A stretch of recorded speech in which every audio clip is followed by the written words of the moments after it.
Doctor Yunus পদত্যাগ করতে চাইছেন। গতকাল দিনভর এই আলোচনা চলেছে। প্রথম, ডক্টর ইউনূসকে সেনাবাহিনী 5টি আলটিমেটাম দিয়েছে। এখন ডক্টর ইউনূসের আর সময় নেই। ডক্টর ইউনূসকে পদত্যাগ করে চলে যেতে হবে এবং সেখানে একটি তত্ত্বাবধায়ক সরকার আসবে। ওই তত্ত্বাবধায়ক সরকার 3 মাসের মধ্যে 3 মাস সময়ের মধ্যে একটি নির্বাচন করবে। আগামী 48 ঘন্টা খুবই গুরুত্বপূর্ণ। সেনাপ্রধানের বক্তব্য, বিএনপির অব্যাহত চাপ সৃষ্টি এবং রুদ্ধদ্বার বৈঠকে নেওয়া সিদ্ধান্তের প্রেক্ষিতে পরিস্থিতি অবনতির দিকে যাচ্ছে। এ প্রেক্ষাপটে শনিবারের মধ্যে দেশে নতুন অবস্থার তৈরি হওয়ার আশঙ্কা দেখা দিয়েছে। প্রধান উপদেষ্টা ডক্টর মোহাম্মদ ইউনূস জাতির উদ্দেশ্যে ভাষণ দেওয়ার প্রস্তুতি নিচ্ছেন। মুখ্য সমন্বয়ক ফয়সাল একটা গোপন তথ্য ভিডিও কল আমরা হাতে পেয়েছি। সেটা সমন্বয়ক যেটা বললো সেটা হলো যে আসিফ নজরুল টেক ওভার করতে যাচ্ছে ক্ষমতা, ইউনূস পদত্যাগ করে চলে যাবে। এবং আরেকটা খবর আমরা যেটা পেয়েছি, উনি যদি পদত্যাগ করে বাংলাদেশের আর কোনো আশা নাই, এটা নিশ্চিত থাকে নাকি। এখন যদি যেটা হবে তাহলে জেনারেল ওয়াকার যেটা করবে সেটা হচ্ছে আপনাদের বেশি দিন অপেক্ষা করতে হবে না, আপা চলে আসবে, আপনাদের বেশি দিন অপেক্ষা করতে হবে না। প্রফেসর ইউনূস যদি যায়, বাংলাদেশ আর্মি এবং আইএসপিআর থেকে একেবারে আনুষ্ঠানিক বক্তব্য আসলো এবং তাদের নামের তালিকা প্রকাশ করে দিলেন। এরপর ষড়যন্ত্রকারীরা কি বলবেন, সেনাবাহিনীর বিরুদ্ধে যারা বিষোদ্গার করছিলেন তাদের অবস্থান কি হবে? সেনাপ্রধান কি বলেছেন যে এই সরকারকে এখনই পদত্যাগ করতে হবে? সেনাপ্রধান কি তার বক্তব্যে কোনো ধরনের ইঙ্গিত দিয়েছেন যে সেনাবাহিনী ক্ষমতা নিতে যাচ্ছে?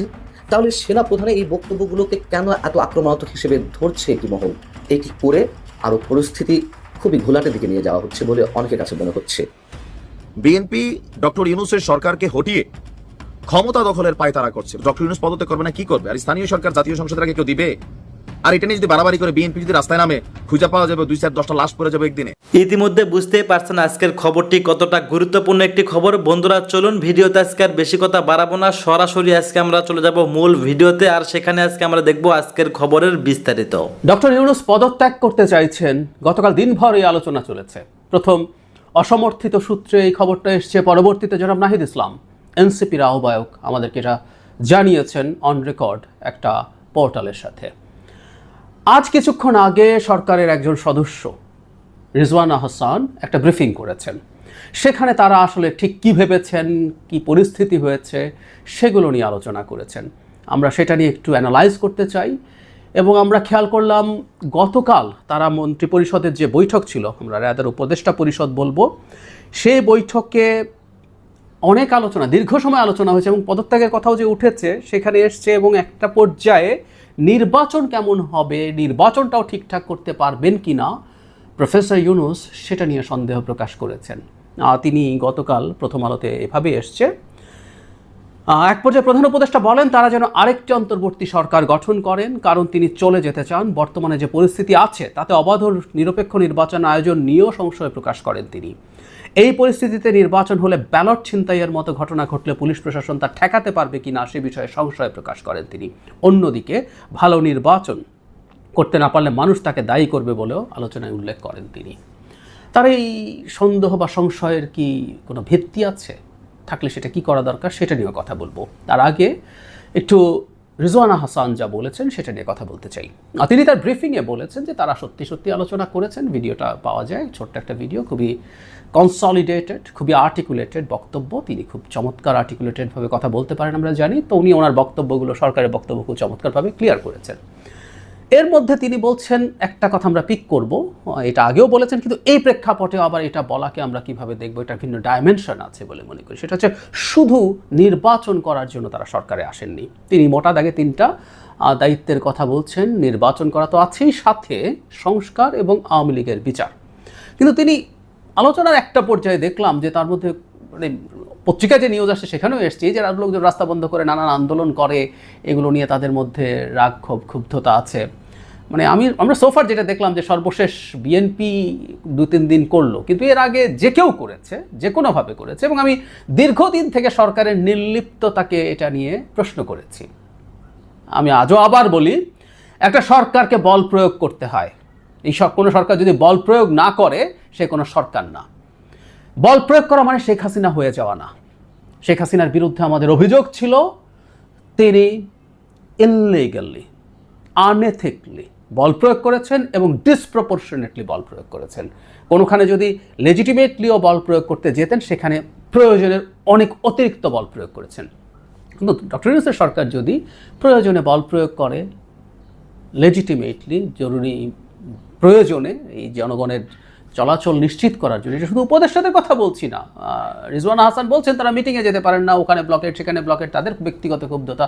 বহু মানুষ মারা গেছে, আমরা ওই স্ট্যাটিস্টিক্স পাই নাই, যারা ঠিকঠাক মতো হসপিটালে পৌঁছতে পারে নাই।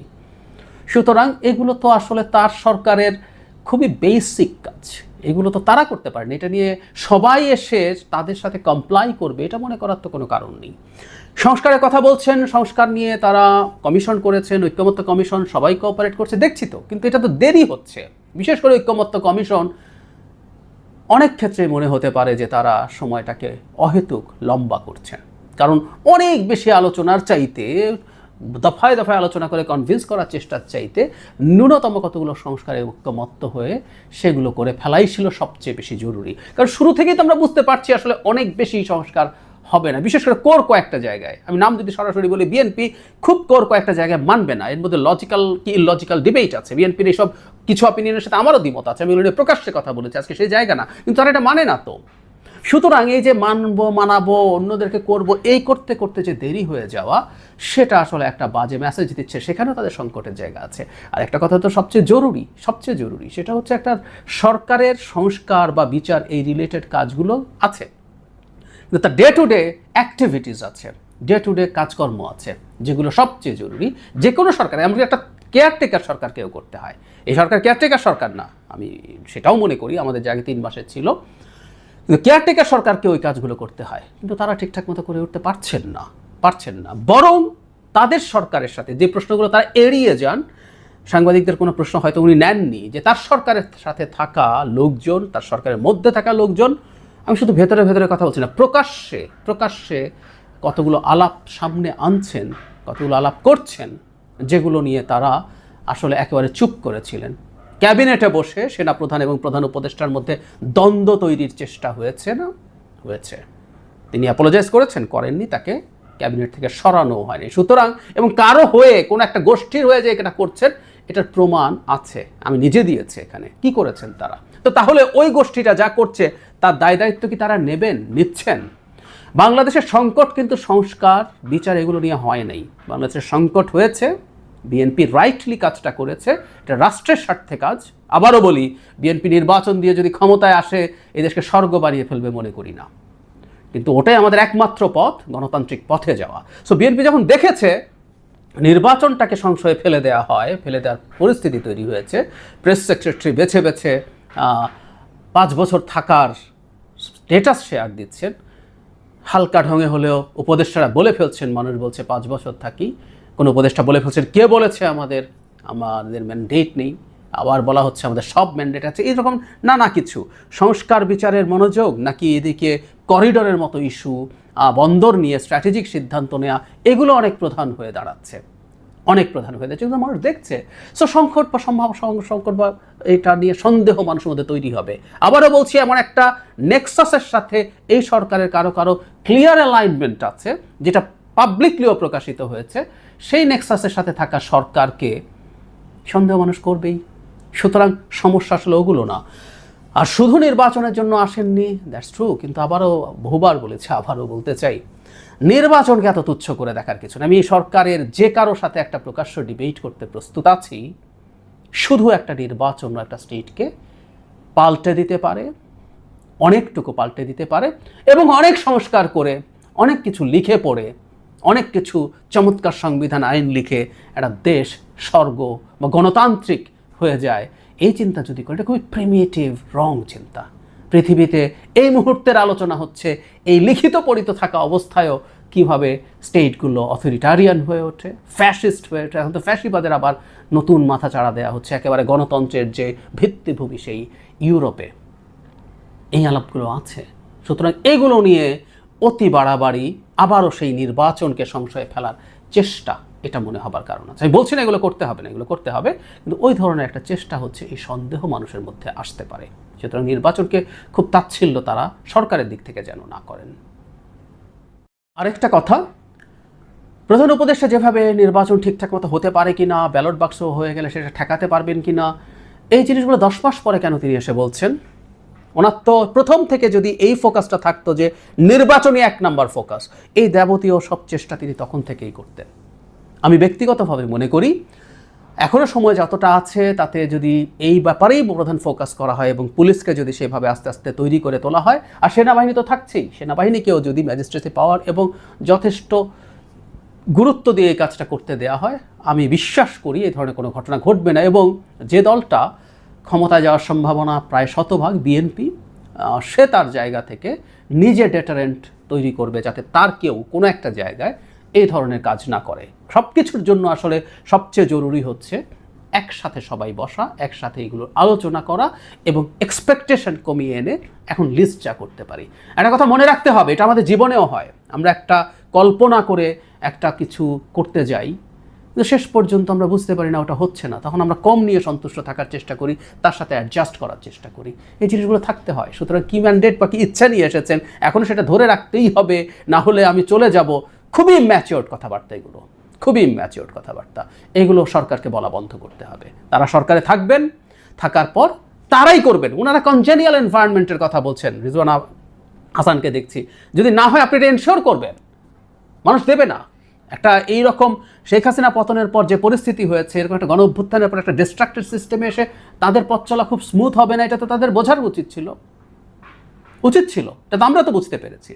সো তাদেরকে ধৈর্য ধরতে হবে, তারা থাকবেন, তাদেরকে আমরা আস্থায় রাখি এখনও, তাদের ভুলগুলো, তাদের উচ্চাশাগুলো থেকে সরে আসার জন্যই আমরা আহ্বান জানাচ্ছি। বিএনপির বিরুদ্ধে সরকারি, আইনি, রাজনৈতিক সব ধরনের পদক্ষেপ শুরু হয়েছে। এই পরিস্থিতিতে বিএনপি রাজনীতিতে বেশি দিন টিকতে পারবে না। দর্শক, হাসিনার ফেসিবাদী আমলে বিএনপি নির্যাতনের মধ্যে টিকেছিল, দ্যাটস ডিফারেন্ট। কারণ তখন বিএনপি মনেই করতো যে তারা মজলুম, তারা নির্যাতিত, তাদেরকে পালিয়ে থাকতে হবে, তাদের বিরুদ্ধে মামলা হবে, তাদেরকে সুযোগ পেলে ক্রসফায়ারে হত্যা করবে। এটা হাসিনার নীতি ছিল, এটা বিএনপি জানতো, মনে প্রাণে বিশ্বাস করত এবং ওই পরিস্থিতিতে টিকে থাকার কর্মপরিকল্পনা নিত। অতএব ওটা ভিন্ন পার্সপেক্টিভ। কিন্তু এখন বিএনপি লোকজন মনে করে যে তারা ক্ষমতায়, যার ফলে তারা চাঁদাবাজি করে, তারা মনে করে তারাই বাংলাদেশে হর্তাকর্তা, তারা অন্য দলকে দলই মনে করে না। তো এই পরিস্থিতিতে যেখানে হাসিনা নেই, যেখানে বিএনপি বিরোধী দল না, যেখানে মাঠ ঘাট, হাট বাজার, মাছ বাজার, লঞ্চ ঘাট, স্টিমার ঘাট, tempo stand, bus stand, public toilet এগুলো বিএনপি দখলে, সেই পরিস্থিতিতে বিএনপি যদি আবার মামলার মধ্যে পড়ে, বিএনপি যদি আবার রাজনৈতিক প্রতিবাদের মুখে পড়ে, আইনি পদক্ষেপের মধ্যে পড়ে এবং সরকারের রোশানালে পড়ে, that will be very disastrous. এবং তার সাথে হাসিনার আমলের চিত্র মিলবে না। বিএনপির কপালে এখন সেটাই ঘটছে। কেন এই ডক্টর ইউনূসের আমলে আইনি, রাজনৈতিক এবং সরকারি পদক্ষেপের মুখোমুখি হলে বিএনপি টিকতে পারবে না? আশা করি বুঝতে পেরেছেন যে এখন বিএনপি একটা অনুকূল সময়, বা তারা অ্যাজিভ তারা ক্ষমতায়, এই পরিস্থিতিতে পদক্ষেপের মুখে পড়লে এটা ডিজাস্টারাস হবে। প্রথমে আসি যে বিএনপির বিরুদ্ধে সরকারের কি পদক্ষেপ। সরকার বিএনপি কার্যত মুখোমুখি। যেমন বিএনপি বলছে যে হয় কবরও যাবে, নইলে মেয়র হবে, কিন্তু সরকার মেয়র হতে দিচ্ছে না। আবার দ্রুত নির্বাচন চাইছে, কিন্তু দ্রুত নির্বাচন দেওয়ার কোনো পরিকল্পনা নেই। আবার বিভিন্ন প্রোপাগান্ডা চালাচ্ছে, মানবিক করিডোর নিয়ে, চট্টগ্রাম বন্দর নিয়ে, সেন্ট মার্টিন নিয়ে। এগুলো বিষয়ে সরকারের কোনো স্পষ্ট ব্যাখ্যা নেই। আবার বিএনপিপন্থী লোকজন প্রশাসনের কোণঠাসা নাকি, বা কোণঠাসা হচ্ছে, এটা হচ্ছে সরকারি পদক্ষেপ। বিএনপি বলছে যে এই সংস্কার দরকার নাই, এটা দরকার নাই, এটা করার দরকার নেই, কিন্তু সরকার সেই সংস্কার করছে, করবে। এবং বিএনপির সাথে ঐক্যমত্য কমিশনের যে মিটিং, সেই মিটিংয়ে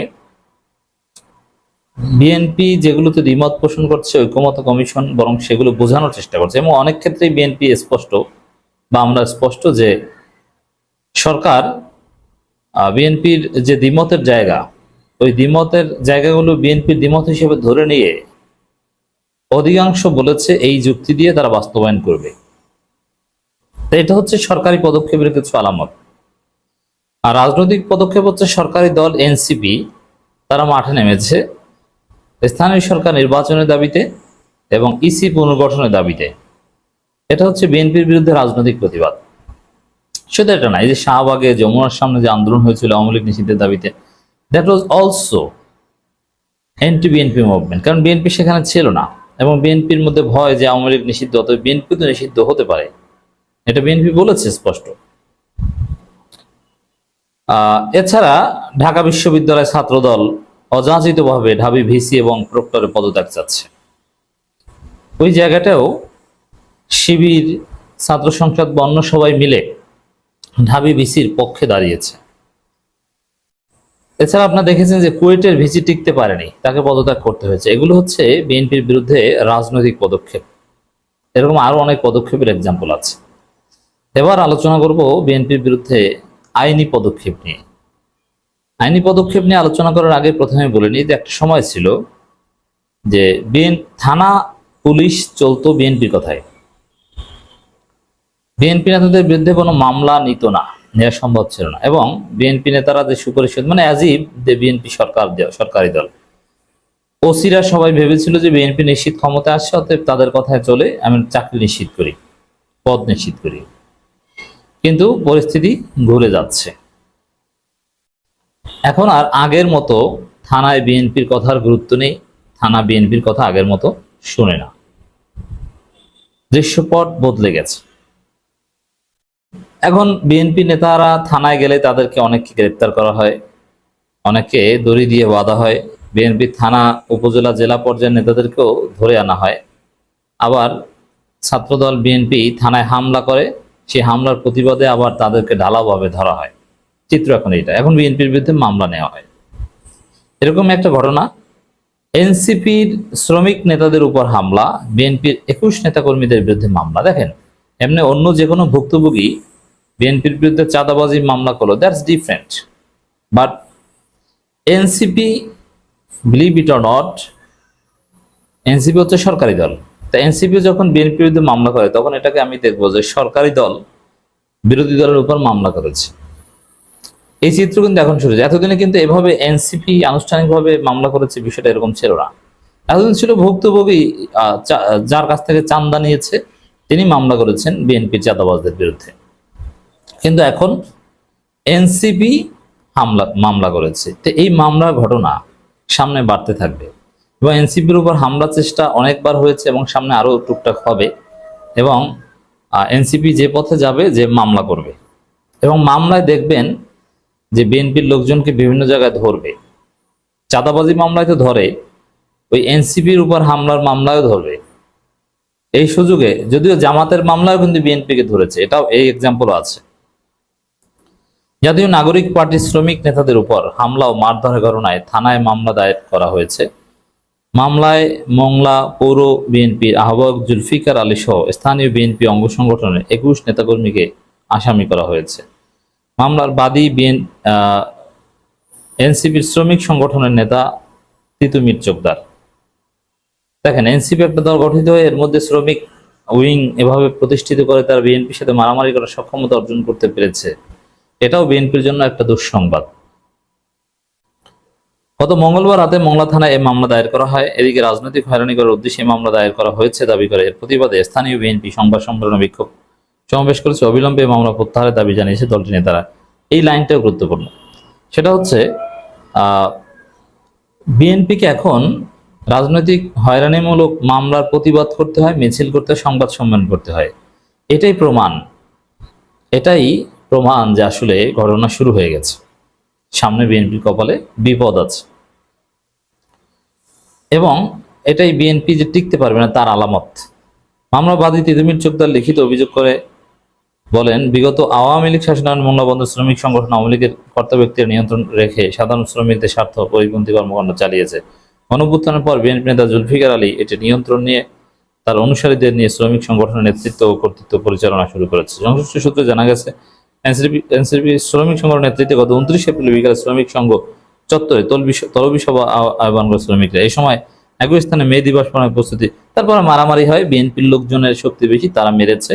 তারপর শেষ পর্যন্ত সেই 29 এপ্রিল, এটা আরো সিগনিফিকেন্ট যে ঘটনা প্রায় 1 মাস হলো, তারপরে এখন মামলা হলো। এর মানে সামনে আরো নানান বিষয়ে বিএনপির বিরুদ্ধে আইনি পদক্ষেপ নেবে। এটা নতুন সিদ্ধান্ত এনসিপি সরকারের যে বিএনপির বিরুদ্ধে এখন থেকে মামলা করা হবে। সেই দাবিটা যদি বিএনপি করে থাকে, জামাত করে থাকে, তাহলে সেনাপ্রধান করলে দোষটা কোথায়? এই নির্বাচনের জন্য তো বাংলাদেশের সমস্ত রাজনৈতিক দলগুলোই অলমোস্ট দাবি করে আসছেন। কেউ বলছেন ডিসেম্বর, কেউ বলছেন জানুয়ারি ফেব্রুয়ারি। তো সেনাপ্রধান ডিসেম্বরের নির্বাচনের জন্য যদি আহ্বান করে থাকেন, সেটা দোষের কিছু নয়, বরং আমি মনে করি আরেকটি শক্তি সংযুক্ত হলো গণতান্ত্রিক পথকে প্রশস্ত করার জন্য। যারা এই প্রতিদিন কু দেখার স্বপ্ন দেখেন, প্রতিদিন রাতেই দেখি আজকে কু হবে, আজকে গাড়ি ঢুকলো কেন, আজকে কি আলোচনা হচ্ছে। আরে বাপরে বাপ, বাহিনী প্রধানরা কি আলোচনাও করতে পারবে না, বসতেও পারবে না, কথাও বলবে না, চুপচাপ থাকবে? কার হাতে চুপচাপ থাকবে? রাজনৈতিক অঙ্গনের এই মুরব্বী এবং জুয়ানদের তারুণ্য নির্ভর একটি সম্মিলিত দেশ হওয়ার কথা ছিল, কিন্তু সবাই সব জায়গায় ভুল করে বসে আছে। জুয়ানরাও এখন মুরব্বীদেরকে মূল্যায়ন না করতে করতে এমন একটা পরিস্থিতিতে তৈরি হয়েছে যে এখন 20 জন মানুষও তাদের কাছে যায় না। তো এইভাবে কি একটা দেশ চলবে? না। এই দেশ চালাতে হলে ইউনিটির বিকল্প নেই। এই একদল মানুষ আছেন যারা প্রতিদিন বাংলাদেশকে অশান্ত করার জন্য, মানে ক্ষমতা সেনাবাহিনী না নেওয়ার আগ পর্যন্ত আপনাদের মনে হয় কোনো বিরতিই নেই। এটা অত্যন্ত দুঃখজনক, এটা দেশের জন্য অত্যন্ত খারাপ, এটা বাহিনী এবং জনগণের মধ্যে অনাস্থা তৈরির জন্য একটি ষড়যন্ত্র। আমি মনে করি এটা কাটিয়ে উঠতে সেনাবাহিনীও ধৈর্যের পরিচয় দিবে, জেনারেল ওয়াকারুজ্জামান তো অবশ্যই ধৈর্যের পরিচয় দিবে, পাশাপাশি সরকারও বুঝতে সক্ষম হবে। সেনাবাহিনীর প্রধান জেনারেল ওয়াকারুজ্জামান সাহেব ডিসেম্বরের মধ্যে নির্বাচন দাবি করেছেন বলে ইতিমধ্যেই খবর প্রচারিত হয়েছে। এই ডিসেম্বরের মধ্যে নির্বাচনকে কেন্দ্র করে আলোচনা হচ্ছে, সমালোচনা হচ্ছে যে কেন তিনি ডিসেম্বরের মধ্যে নির্বাচন চাইবেন বা তার কোনো ভিন্ন উদ্দেশ্য আছে কিনা। ডিসেম্বরের মধ্যে নির্বাচন কিংবা জানুয়ারি ফেব্রুয়ারির মধ্যে নির্বাচন, এটা এখন বাংলাদেশের প্রসিদ্ধ একটি আলোচনা এবং বাংলাদেশের অলমোস্ট সকল রাজনৈতিক দলই এই নির্বাচনটা এই সময়ের সীমার মধ্যে চায়। আপনি যদি হিসাব করেন, বাংলাদেশ জাতীয়তাবাদী দল সর্ববৃহৎ একটি রাজনৈতিক দল, তারা শুরু থেকেই বলে এসেছে যে যত দ্রুত সম্ভব নির্বাচন দিতে হবে। সর্বশেষ তাদের টার্গেট সময়সীমা হচ্ছে ডিসেম্বরের মধ্যেই তারা নির্বাচন চায়। যদিও তারা এমন কোনো আচরণ করবে না যদি সেটা ডিসেম্বরের জায়গায় আপনার অন্তর্বর্তীকালীন সরকারের আরও 2-4 মাস দেরি করেও নির্বাচন করে, তাতে এই সরকারের যে একদম বিরোধিতা করে তারা মাঠে ময়দানে নেমে পড়বেন তেমনটা মনে হচ্ছে না। তবে তাদের টার্গেট হচ্ছে ডিসেম্বরের মধ্যেই নির্বাচন। পাশাপাশি বাংলাদেশের সেকেন্ড লার্জেস্ট পার্টি এখনকার সময়ে বাংলাদেশ জামাত ইসলাম। জামাত ইসলাম ইতিমধ্যেই আপনারা জানেন যে ঘোষণা দিয়েছে যে অন্তর্বর্তীকালীন সরকারকে তারা সময় দিতে চায়, তাদের মতো করে তারা কাজ করুক সেটা চায়, তবে নির্বাচনটা যাতে বর্ষার সিজনে না হয়ে রমজানের পূর্বেই অনুষ্ঠিত হয়। সেই জায়গা থেকেও রমজানের পূর্বে বলতে জানুয়ারি ফেব্রুয়ারি মাসের দিকে হওয়াটাই সুন্দর। তো দাবি যারাই করছে অলমোস্ট সবাই সবার কাছাকাছি দাবি করছে, কেউ ডিসেম্বর, কেউ জানুয়ারি ফেব্রুয়ারি। এছাড়া ইসলামী আন্দোলন বাংলাদেশ সহ সকল রাজনৈতিক দল একটি কথাই বলছে, আমাদের সংস্কার দরকার, নির্বাচনের পথেও হাঁটা দরকার, তবে সংস্কারটাকে গুরুত্ব দিয়ে পথ চলা উচিত। সেই জায়গা থেকে বাংলাদেশের সেনাবাহিনীর প্রধান জেনারেল ওয়াকারুজ্জামান তিনি যে দাবি তুলেছেন যে ডিসেম্বরের মধ্যে নির্বাচন হওয়া বাঞ্ছনীয় বা পরামর্শ দিয়েছেন, সেটাতে দোষের তো আমি কিছু দেখি না। বরং আমি মনে করি সেনাবাহিনীর এই ডিসেম্বরের মধ্যে নির্বাচন চাওয়ার মধ্য দিয়ে প্রমাণ হয় যে সেনাবাহিনীর প্রধান জেনারেল ওয়াকারুজ্জামান সে বারবার বলেছেন বা শঙ্কা উড়িয়ে দিয়েছেন যে বাংলাদেশে সেনা শাসন আসার মতো কোনো সুযোগ নেই বা করবেন না, বা তাদের সেই ইন্টারেস্টটা নেই, সেটার একটি প্রমাণ তিনি দিয়ে গেলেন। আমাদের বাংলাদেশে অনেকেই চেপে ধরে সেনাবাহিনীকে যে কোনো মূল্যে রাষ্ট্র ক্ষমতা নেওয়ানোর জন্য বিভিন্নভাবে বিভিন্ন কৌশলে, ছলে বলে কৌশলে, কেউ দেশপ্রেমিক সেজে, কেউ শত্রু সেজে তাদেরকে উস্কানি দিয়েই চলেছে। কিন্তু 5 তারিখের পর থেকে এখন 9 মাস হয়ে গিয়েছে, সেনাবাহিনী কিন্তু আপনার এই ক্ষমতা নেওয়ার জন্য বসে থাকে নাই। আমি সেদিনও হলফ করে এবং আমার আত্মবিশ্বাস থেকে বলেছিলাম, সেনাবাহিনী যদি ক্ষমতা নিতই তাহলে সবচাইতে গুড টাইম ছিল 5ই আগস্ট। ওই দিন জনগণ হয়তো কেউ কেউ প্রতিবাদ করত, কিন্তু সাধারণ মানুষ তখন ঘরে উঠে যেত যে হাসিনার মুক্তি পেয়েছি, নতুন কিছু এসেছে, অপেক্ষা করি দেখি কি হয়। বাস্তবতা হচ্ছে এখনকার পরিস্থিতি বাংলাদেশে এমন নেই যেখানে সেনাবাহিনী ক্ষমতায় নিবে, মোটেই না। বরং 5ই আগস্টের চাইতে এখন দিন দিন পরিস্থিতি ভিন্নভাবে যাচ্ছে, যেখানে সেনাবাহিনীকে দায়িত্ব নেওয়ার মতো পরিস্থিতি পরিবেশ নেই, এবং সেটা তারা করবেন বলে কোনোভাবেই আমি বিশ্বাস করি না। সে কারণে শুরু থেকে আমার অবস্থানটা ছিল এরকম, এই বাহিনীগুলোর পক্ষেই ছিল। শুধুমাত্র ওই সকল দালাল দুষ্ট যারা দেশবিরোধী ষড়যন্ত্র করেছে, আয়নাঘর প্রতিষ্ঠিত করেছে, অন্যায় অবিচার করেছে, তাদের বিচার আমি এখন চাই, ভবিষ্যতেও চাই। গত যত বছর কথা বলেছি তখনও চেয়েছি। কিন্তু একটি বাহিনী, একটি আপনার দেশের সংস্থা, এগুলোকে বাদ দিয়ে একটি রাষ্ট্র চলতে পারে না। এই বাংলাদেশকে সুশৃঙ্খলভাবে সুন্দরভাবে এগিয়ে নিয়ে যেতে হলে সম্মিলিতভাবে দেশকে এগিয়ে নিয়ে যেতে হবে। গত 16 বছর যারা যেই কাজটি করতে পারেনি, গত 16 বছর মনে রাখবেন, 16 বছরে বহু সেনাপ্রধান এসেছে, কিন্তু অনেকেই অনেক কিছু করতে পারে নাই। জেনারেল ওয়াকারুজ্জামান সাহেব আওয়ামী লীগের আত্মীয় হওয়া সত্ত্বেও তিনি কিন্তু সেই কাজটাই আমাদের সামনে করে দেখিয়েছেন। আমি বহুবার ভিডিওতে বলেছি যে একজন জেনারেল ওয়াকারুজ্জামান আপনার মতো আমার মতো কথাবার্তায় চলবে না। একজন জেনারেলকে, একজন সেনাপ্রধানকে দেশের দিকে যেমন নজর রাখতে হবে, রাজনীতির দিকে নজর রাখতে হবে, পরাশক্তির দিকে নজর রাখতে হবে, দেশ বিরোধী বিভিন্ন জাতিসংঘ সহ মানে বিভিন্ন দেশের সাথে, দেশের বাহিরে যারা আছেন তাদের সাথেও সুসম্পর্ক বজায় রেখেই তাদেরকে পথ চলতে হবে। আমি মনে করি সেই সেন্স থেকে আজকের এই জেনারেল ওয়াকারুজ্জামান সে একটি নির্বাচনের রোড ম্যাপ দিচ্ছেন বা চাচ্ছেন, এটা অন্যায় কিছু নয়। আমরা যখন 5ই আগস্ট বাংলাদেশের স্বাধীনতার জন্য বসেছিলাম, তখন কিন্তু একটি রাষ্ট্রের রাষ্ট্রপ্রধানের মানে তাকে তাড়ানোর জন্য, শেখ হাসিনাকে বাদ দেওয়ার জন্য সেনাপ্রধানদের, সেনাবাহিনীর, নৌবাহিনীর, বিমান বাহিনীর দ্বারস্থ হয়েছি। আমরা বারবার আহ্বান করেছি আপনারা আমাদেরকে সাহায্য করুন। তখনও কিন্তু সাংবিধানিক প্রক্রিয়ায় হিসাব করলে কোনো ব্যক্তি আপনাকে সাহায্য করতে পারে না যদি সে ওই সমসাময়িক সরকারের আনুগত্য পোষণকারী হয়। কিন্তু সরকার যখন এমন জুলুম অত্যাচার করেছে, যখন বাহিনীগুলো সেটা অনুধাবন করতে পেরেছে, তখন কিন্তু তারা জনতার পক্ষেই দাঁড়িয়েছে। আজকে একই উপায়ে সেনাবাহিনী বাংলাদেশের একটি পার্ট। বাংলাদেশে আপনি প্রতিদিন বিভিন্ন ধরনের সমস্যা তৈরি করবেন আর সেটাকে মেনে নিয়ে চলতে হবে, এটা আমি বিশ্বাস করি না। এদেশের এই যে পুলিশ বাহিনী, আমরা বিভিন্ন টকশোতে দোষারোপ করি, বিভিন্ন সময় গালিগালাজ করেছি, 16 বছর অন্যায় অত্যাচারের জুলুমের শিকার হয়ে তখন বলেছি, কিন্তু এখন বলি না। কেন? আমাদেরকে এই বাহিনীর সবাইকে ক্ষিপ্ত করলে দেশ থাকবে না। আমাদের এই পেট্রোলিং সিস্টেম থাকতে হবে। আমাদের এই বাংলাদেশে প্রত্যেকটি নাগরিকের নিরাপত্তা বিধানের জন্য পুলিশ সেক্টর কাজ করতে হবে। আমাদের এই বাংলাদেশে সবাই তো অপরাধী না, এবং সবাইও যদি অপরাধী হয়েও থাকে তারও আপনার ফর্মুলা আছে যে আপনি একদিনে এক মুহূর্তেই সবাইকে বাদ দিয়ে রাষ্ট্র চালাতে পারবেন না। আপনার হাতে আপনার পন্থী মানুষগুলো কোথায়, দেশপ্রেমিক পুলিশ কোথায়, দেশপ্রেমিক বাহিনী কোথায়? যদি আপনি তৈরিই করতে না পারেন, শুধু শুধু আপনি বলে পরিবেশ ফিল্ড নষ্ট করে তো কোনো লাভ নেই।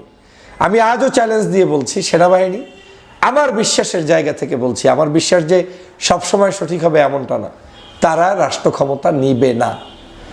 তারা রাষ্ট্র ক্ষমতার নির্বাচনের পদ্ধতির জন্য চেষ্টা চালাবে, যাতে করে এই দেশটা ভিন্ন কোনো নজরদারিতে না পড়ে, কারো কোনো শত্রুর আবার কথায় না চলতে হয়। এবং সেই দাবিটা যদি বিএনপি করে থাকে, জামাত করে থাকে, তাহলে সেনাপ্রধান করলে দোষটা কোথায়? এই নির্বাচনের জন্য তো বাংলাদেশের সমস্ত রাজনৈতিক দলগুলোই অলমোস্ট দাবি করে আসছেন। কেউ বলছেন ডিসেম্বর, কেউ বলছেন জানুয়ারি, ফেব্রুয়ারি।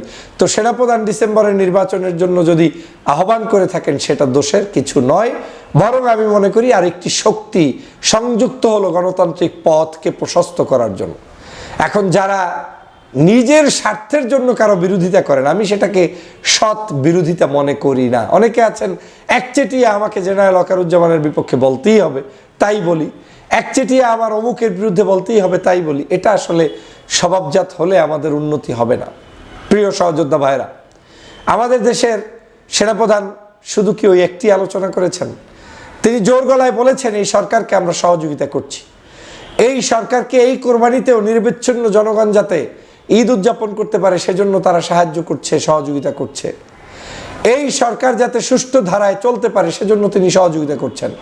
বাংলাদেশে যাতে কোনো ধরনের মব সৃষ্টি করা না হয় এবং সেটা আওয়ামী লীগ, বিএনপি, জামাত, হেফাজত, চরমনাই কারো মাধ্যমেই কোনোভাবে না হয়, সেই প্রচেষ্টা অব্যাহত রাখার জন্য সহযোগিতা করবেন।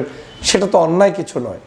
আমরা কোনো ন্যায়সঙ্গত দাবির বিপক্ষে যেতে চাই না, কিন্তু অন্যায় কোনো দাবি সেটাকেও আমরা মেনে বীরত্ব দেখাতে চাই না। আমরা বাংলাদেশটাকে শান্ত চাই। আমরা অনেক জায়গায় বঞ্চিত, আমরা অনেক জায়গায় লজ্জিত, অপমানিত, আমরা অনেকেই অনেক জায়গায় স্বার্থের বেড়াজলে সীমাবদ্ধতায় আটকা আছি। আমি সহ, আপনি সহ অনেক দেশপ্রেমিক মানুষই হয়তো আপনার মনোপুত অনেক কিছু পাচ্ছেন না, কিন্তু তাই বলে সব কিছুই আপনার মনোপুত হবে বলে আপনি যদি কারো শত্রুতা পোষণ করেন, মানে আমার মন মতো একটা কিছু করে দিল না সেজন্য আমি তার বিরুদ্ধে গেলাম, সেটা দেশপ্রেমিকের পরিচয় নয়। প্রিয় সহযোদ্ধা ভাইরা, আমি মনে করি আগামী নির্বাচনটা কখন হবে, কিভাবে হবে সেটা এখন ক্লিয়ার। ডিসেম্বর, জানুয়ারি, ফেব্রুয়ারি, এই তো এর মধ্যে নির্বাচন হতে হবে। এখন আমাদের দাবি একটাই থাকতে পারে, সেটা হচ্ছে নির্বাচনটা কত সুষ্ঠু এবং সুন্দর হবে। এই বাহিনীগুলো যদি কোনো পার্টিকে উইন করার জন্য ভূমিকা পালন না করে, নিরবিচ্ছিন্ন নিরাপত্তা দিয়ে যদি একটি সুন্দর সুশৃঙ্খল পদ্ধতিতে নির্বাচন করতে সহযোগিতা করে, তাহলে আমি মনে করি এই সেনাবাহিনী জাতির কাছে চিরদিন স্মরণীয় হয়ে থাকবে। যারা এই প্রতিদিন কু দেখার স্বপ্ন দেখেন, প্রতিদিন রাতেই দেখি আজকে কু হবে, আজকে গাড়ি ঢুকলো কেন, আজকে কি আলোচনা হচ্ছে, আরে বাপরে বাপ, বাহিনী প্রধানরা কি আলোচনাও করতে পারবে না, বসতেও পারবে না, কথাও বলবে না, চুপচাপ থাকবে? কার হাতে চুপচাপ থাকবে? রাজনৈতিক অঙ্গনের এই মুরব্বী এবং জুয়ানদের তারুণ্য নির্ভর একটি সম্মিলিত দেশ হওয়ার কথা ছিল, কিন্তু সবাই সব জায়গায় ভুল করে বসে আছে। জুয়ানরাও এখন মুরব্বীদেরকে মূল্যায়ন না করতে করতে এমন একটা পরিস্থিতিতে তৈরি হয়েছে যে এখন 20 জন মানুষও তাদের কাছে যায় না। তো এইভাবে কি একটা দেশ চলবে? না। এই দেশ চালাতে হলে ইউনিটির বিকল্প নেই, আমাদেরকে ইউনাইটেড হতে হবে, ঐক্যবদ্ধ হতে হবে, জাতিকে স্বপ্ন দেখাতে হবে এবং সকল বাহিনী এবং সদস্যদেরকে কাছে টেনে তারপরে দেশ এগিয়ে নিয়ে যেতে হবে। আপনার বর্ডার রক্ষা করতে হলে আপনি কি একা একা পারবেন? আমার যদি বিজিবি না থাকে, আমার যদি পুলিশ না থাকে, আপনার নৌবাহিনী না থাকলে আপনি সমুদ্র বন্দর নিয়ন্ত্রণ করতে পারবেন? বিমান বাহিনী থাকলে আকাশপথ নিয়ন্ত্রণ করতে পারবেন?